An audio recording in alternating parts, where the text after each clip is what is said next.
Hey everyone, welcome back in here to the channel. Thanks for clicking on that video. My name is Cole Carmody.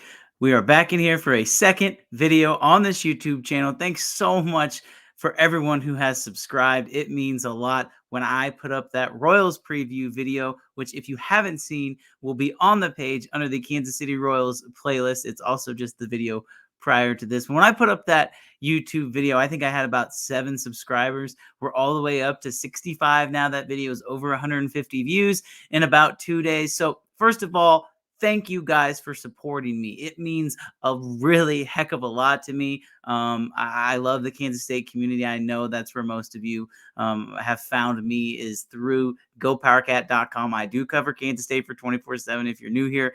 So we will be talking a lot about Kansas State on this channel, including today. But if you want to talk about the Royals, if you want to hear me ramble on about the roster, make sure you go check out the last video where I gave you my prediction on the opening day roster for the Kansas City Royals. But if you're clicking on this video, it's because you saw the thumbnail, and let's just get right into it.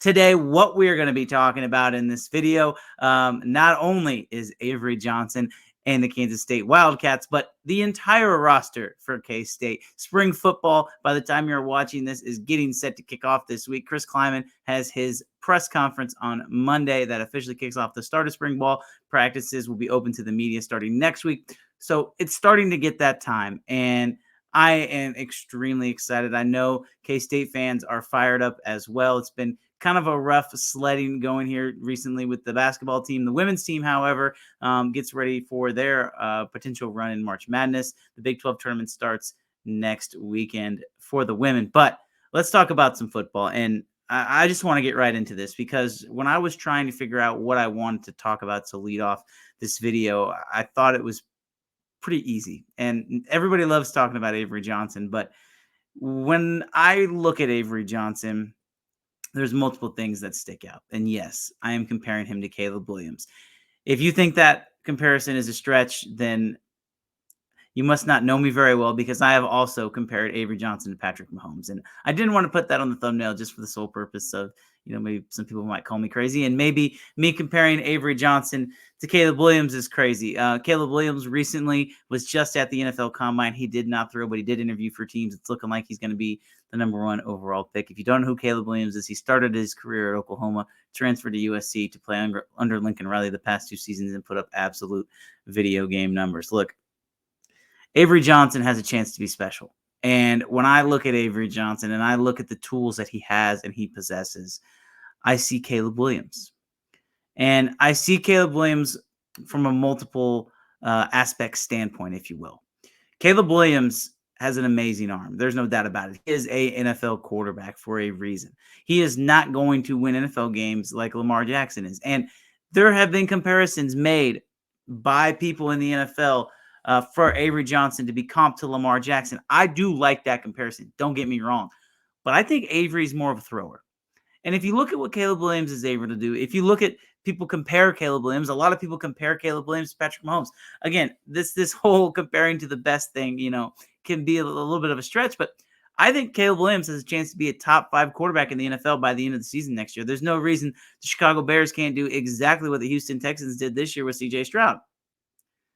That being said, Caleb Williams is different than Patrick Mahomes in the sense that Caleb Williams, when he gets outside of the pocket, can make plays that, quite frankly, Patrick Mahomes can't make. Patrick Mahomes, when he was in college, would beat you down the field with his rocket arm. The thing that makes Caleb Williams so great is he's able to contort his body. He's able to make that throw on the run. He's able to step into that throw and deliver it on the money precisely. Patrick Mahomes, at least in his prime right now, he is more of a pocket passer than he was, say, 2 or 3 years ago.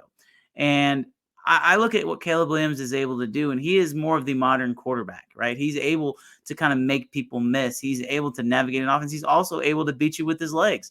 But it's his ability to make plays out of the pocket, I think, that is going to separate him at the next level from being a good quarterback to a great quarterback. So I don't necessarily buy the comparisons for Caleb Williams and Patrick Mahomes.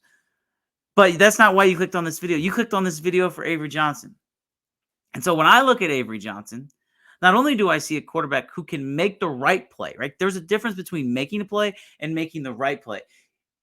Avery Johnson can make the right play 100% of the time. Go back and watch the NC State game. His passing numbers were not the greatest. There's no doubt about it. But he did not put the ball in harm's way. That is why I'm so excited about the future of this Kansas State football team with Avery Johnson under center. Folks, Avery Johnson is going to be special because he does not put the ball in harm's way.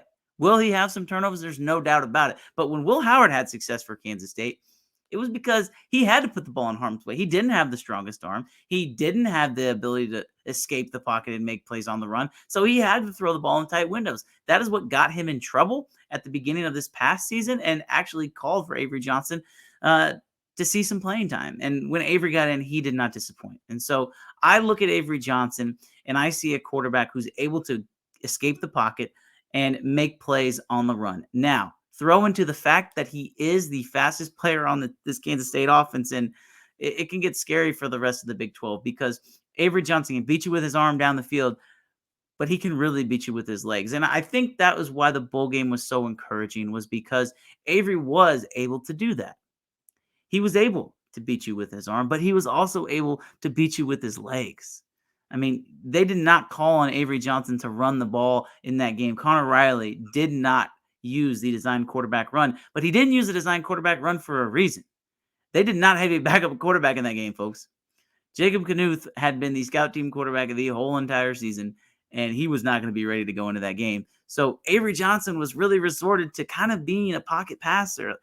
Going into that game, the coaches had told Avery, hey, look, if you can run for it, that's fine, but use it as a last resort. And so we started to see in the second half of that game, Avery Johnson use his legs more. I highly recommend you all go back and watch the highlights of that game because it really showcased just how special Avery Johnson can be. And he has a chance to be Caleb Williams. I firmly believe that Caleb Williams is a Heisman Trophy winner. Caleb Williams is going to be the #1 overall pick. I'm not saying that that is going to be in Avery Johnson's future. A lot of that depends on how well his team performs, and I get all of that. But Avery Johnson has a chance to be standing in New York at the Heisman ceremony. I firmly believe that. He is special. He has talents. He has traits that other quarterbacks do not possess. There's no reason that at the end of this year, especially at the end of next season, that Avery Johnson has not led this Kansas State football team to its first ever college football playoff appearance. I think that's in the future for this program because of how special the quarterback is. And again, I don't care what folks outside of Manhattan, I don't care what folks outside of the Big 12 tell you about K-State football, about Avery Johnson. He is special. And if you talk to coaches, they will tell you just how good this kid is, not only from his physical traits, but from his mental makeup. That's where I compare Avery Johnson to Patrick Mahomes. He does not want to lose. He came to K-State. He was never planning on redshirting, folks. He wanted to beat out Will Howard. And if we're brutally honest with each other, he kind of could have. I mean, you could make an argument that if Avery Johnson starts the rest of the season, maybe K-State wins a few more games. I'm not saying that. I think Will performed as well as he possibly could. Obviously, he's in a better situation now at Ohio State. I wish him nothing but the best. But Avery Johnson is going to be special. The Avery Johnson era at Kansas State was here in December, but it is officially here as we record this on March 3rd. I am extremely excited for the future of this K-State football program with Avery Johnson at quarterback. It's going to be fun. That is my take on why Avery can be just as good as Caleb Williams. Look, there's more that I want to get to today. I'm going to try and keep this episode fairly short. I did post a tweet earlier asking for questions. So if you saw that, I will do that occasionally. I'm not going to do that all the time. But with spring practice right around the corner, wanted to ask some K-State fans, what's on your mind? Let me know what you're thinking about this program. It's going to be a special time to be a K-Stater in August. But before we can get to that point, we've got to talk about spring practice. And I'm not going to sit here and talk about the season. I really don't think it's worth it. But I do think there are some topics that are worth mentioning when it comes to this football program's beginning their spring practices. And I'll just start with this. We're talking about the quarterback, so we might as well stay on this conversation. This is from our friend Daddy Trobe on Twitter. Update on the backup quarterback spot. And I have not heard much. I know Blake Barnett is on campus, but he is in a boot. And Blake Barnett obviously was the quarterback who K-State took in the class of 2024. I think he has a great chance at being the backup quarterback in the fall, but him not able to practice in the spring is definitely, I don't want to say a knock on him because the kid won a state championship essentially on one leg and celebrated. It was a great moment for the Barnetts, for Blake especially. So I would say Jacob Knuth is probably the leading candidate to be the backup quarterback. They did bring in a transfer from from Washburn Rural, Kellen DeSimonic. I really hope I'm saying that name right, Kellen. But he has a chance maybe to get up there in spring. I would anticipate Jacob Knuth to be that guy. He'll probably be the guy the whole year, but when Blake Barnett is healthy, you might start to see him kind of work his way in there. They're going to be set at the quarterback position for a long time between Avery Johnson, Blake Barnett, and then newly committed Dylan Duff out of DeSmet High School in St. Louis. He'll be a senior next year, so it really doesn't pertain to this. But I would anticipate Jacob Knuth being the backup quarterback. I'm interested to see his progression because we all know Avery likes to run. Kansas State has not started one quarterback, I believe, for every game in its season since, goodness gracious, maybe Colin Klein. I'd have to go back and double check, but off the top of my head, I believe that sounds right. So that is where we're at on the backup quarterback spot. The next thing I want to talk about, our good friend Cade Byers on Twitter at Byers_DVM. What positions are you most concerned about, and what positions are you most confident about? And it's a good question because I really don't have a very good answer for you, Cade. I think the position I'm most confident about, quite honestly, is quarterback. And maybe that's a cop out, right? We've sat here talked about Avery Johnson for dang near 10 minutes now, but that would probably be my answer as far as most confident. I mean, are you talking about positions or are you talking about position groups? Because if it's position groups, then the answer is not the quarterback position because there are definitely some holes in that room.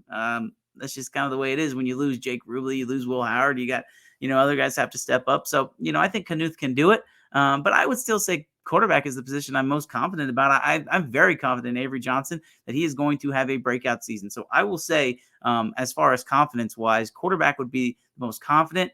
Most concerning position right now, before practice starts on paper, is it the offensive line? I guess.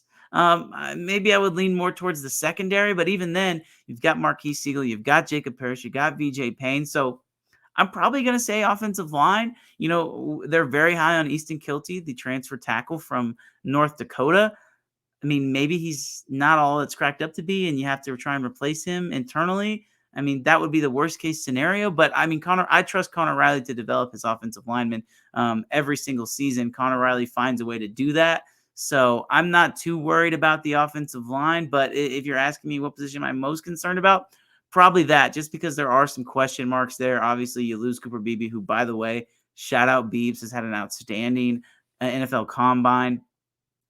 You lose KT Levison, another one of those guys performing in the combine. Obviously, Hayden Gillum as well. So, that would probably be my answer just because you lose so many pieces. But on the flip side, that's why K-State plays so many guys. Hadley Panzer started every game last year. He is back. Taylor Potier obviously comes back for his super senior season. You get those guys along the interior returning along with Carver Willis, who started at right tackle. So you have 4 returners on an offensive line of 5 guys. Now, how many guys are they going to develop? Andrew Langang, Sam Heck, some of these other names, John Pastore, we've heard. That might be the guys you're looking at developing. But I'll say the offensive line, as far as the position I'm most concerned about. I'm not super concerned. I'm not worried. I guess concern would be the right word, just because I'm not totally sure what they have at that position. I think they have a chance to be really good. I don't know that. I know they have a chance to be good at some other positions. So that would be my answer, Cade. The last question that I am going to talk about today comes from CatFan1977. He says in his Twitter bio that he is not a burner account. So if you're watching this, go give CatFan1977 a follow. He's not a burner account. We don't need any more burner accounts on Twitter, folks. These burner accounts are getting out of hand. Can't do this anymore. Who is your bet to be spring standout? Well, let it be known I do not sports bet. Okay, I am not a sports bettor. Just like my friend Ryan Gilbert says, he claims to not be a sports bettor. I'm not encouraging gambling, especially if you're under the legal age or if it's not legal in your state. Let's get that out. But who is your bet to be the spring standout?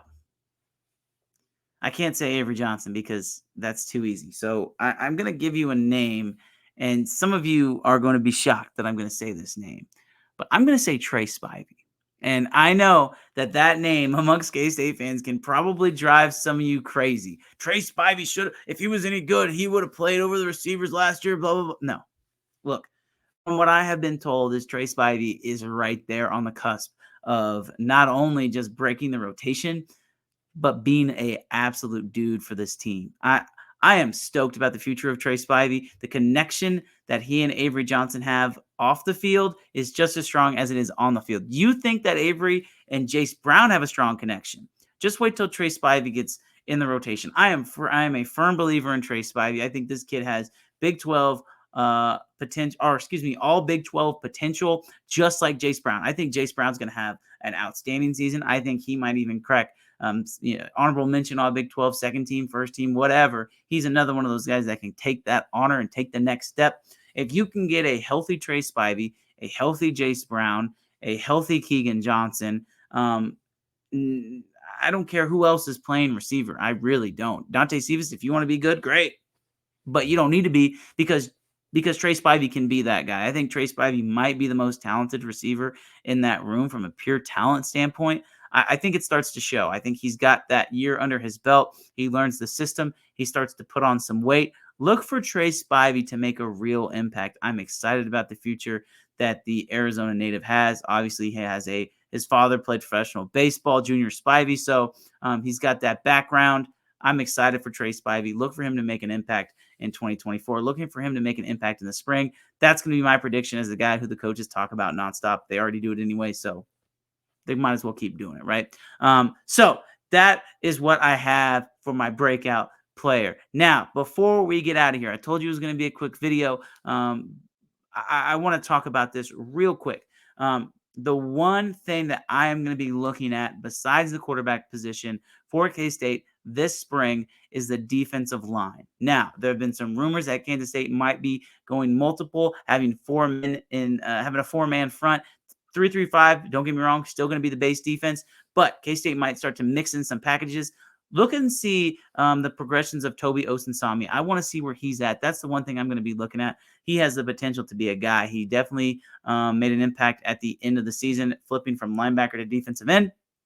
A lot of depth at that defensive end position. How does Buddy Wyatt sort through that? I do not envy him because in today's age, you want to make sure everybody gets playing time or else you're worried they have the transfer portal between Toby Osunsami, Chidi Obiazar, Jordan Allen, Travis Bates, who they just brought in, Brendan Mott, Cody Stuffle being returns. There's a lot of returners. There's a lot of young guys who've waited their turn. Donovan Ryman as well. How do they situate that? I don't know, but I will be paying attention to Buddy Wyatt, to Joe Kleinerman, how they talk about the defensive line. That is an area to watch. But overall, thanks everyone so much for tuning into this video. Like I said, we started off by talking about Avery Johnson. I guess before we do get out of here, I lied. I have one more thing.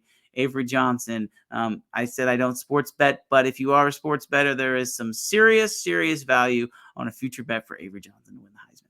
I'm not saying, I'm just saying. Thanks everybody so much for watching this video. Don't forget to subscribe to the YouTube channel. You can go check my work out at gopowercat.com as well.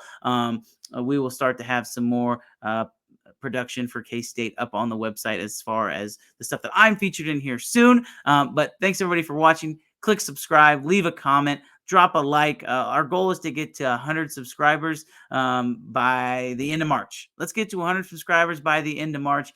Would greatly appreciate it. Hit that bell so you get notified when the videos go up. I'm going to try and post a video every few days or so. So be fun. Thanks so much for watching and enjoying the ride with me. Can't wait to continue to do this. Until next time, we will talk to you later.